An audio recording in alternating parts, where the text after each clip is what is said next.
کلام مقدس پرانے عہد نامہ میں سے زبور کی کتاب، اس کا باب نمبر 145، حمد و ستائش کا گیت۔ آئے میرے خدا، آئے میرے بادشاہ، میں تیری تمجید کروں گا اور عبدالآباد تیرے نام کو مبارک کہوں گا۔ میں ہر روز تجھے مبارک کہوں گا اور عبدالآباد تیرے نام کی ستائش کروں گا۔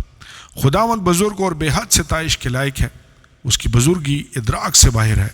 ایک پشت دوسری پشت سے تیرے کاموں کی تعریف اور تیری قدرت کے کاموں کا بیان کرے گی۔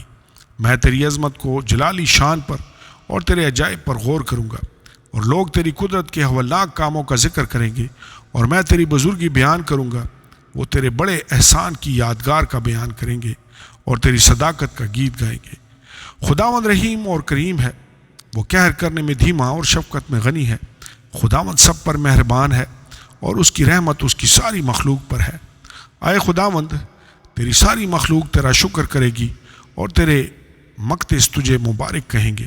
وہ تیری سلطنت کے جلال کا بیان اور تیری قدرت کا چرچا کریں گے، تاکہ بنی آدم پر اس کی قدرت کے کاموں کو اور اس کی سلطنت کے جلال کی شان کو ظاہر کریں۔ تیری سلطنت ابدی سلطنت ہے اور تیری حکومت پشت در پشت۔ خداوند گرتے ہوئے کو سنبھالتا اور جھکے ہوئے کو اٹھا کھڑا کرتا ہے۔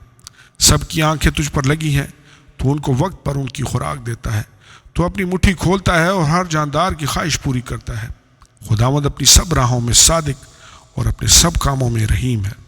خداوند ان سب کے قریب ہے جو اس سے دعا کرتے ہیں، یعنی ان سب کے جو سچائی سے دعا کرتے ہیں۔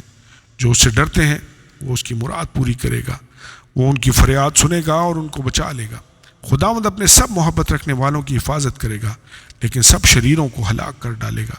میرے منہ سے خداوند کی ستائش ہوگی اور ہر بشر اس کے پاک نام کو عبدالآباد مبارک کہے گا۔ آمین اور آمین۔